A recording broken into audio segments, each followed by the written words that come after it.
Ang alok ng Beijing ng mga libreng fighter jets ay nagtatakip sa isang kalkuladong madiskarting bitag na idinisenyo upang sirain ang modernisasyon ng depensa ng Maynila at putulin ang mahalagang relasyon sa seguridad sa Washington. Sinusuri namin ang agresibong diplomatikong maniobra na ito bilang isang Trojan horse na nagbabantang ikompromeso ang pambansang soberanya habang ang China ay sabay-sabay nagpapatindi sa mga papagalit na pagsalakay ng hukbong dagat sa buong West Philippine Sea. Sa inilabas ng kanilang state-owned media na The Global Times, inilathala nito na handa raw tumanggap ang Pilipinas sa alok nilang fighter jets na bagay naman raw na ikinukonsidera ng Beijing ang pasya na ito ng Pilipinas tungkol sa kanilang magandang alok para sa ikabubuti ng relasyon ng dalawang bansa. Ang mga posibleng fighter jets na inaalok ng China ayon sa artikulo ng The Global Times, ang mga ito ay ang Shenyang G-16 multi-role fighter aircraft, isang heavyweight twin-engine two-seat fighter na inidisenyo para sa long-range all-weather precision combat.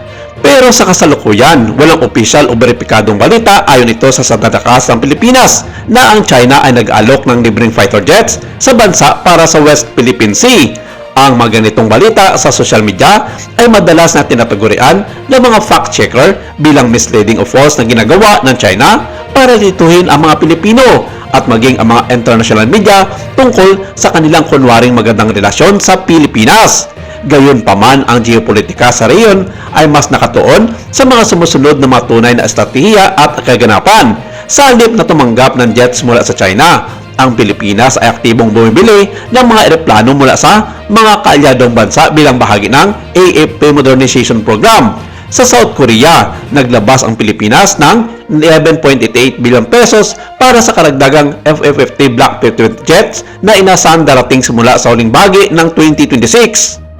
Sa panig naman ng Estados Unidos, inaprubahan naman ng White House ang pagbebenta ng 20 na mga F-16 fighter jets Block 70-72 na nagkakalaga ng $5.5 billion para mapalakas ang seguridad ng bansa. Ang iba pang opsyon, kasama rin sa mga pinagpipilian ang KF-21 mula sa South Korea at ang JAS-39 Gripen EF mula naman sa Sweden. Ayon sa Department of National Defense, gumagamit ang China ng tinatawag na gaslighting campaign kung saan pinapalabas nila ng Pilipinas ang nanggugulo at nanghihingi pa umano ng libreng mga fighter jets habang patuloy ang kanilang agresibong kilos gaya ng paggamit ng flares noong March 2026 ang mga puwersang Chino sa Mesha Reef laban sa isang eroplano ng Philippine Coast Guard. At ang dangerous maneuvers nito na iniulat ang pag-intercept ng isang Chinese G-15 fighter jets sa patrol plane ng Pilipinas sa layong 500 meters lamang ang distansya.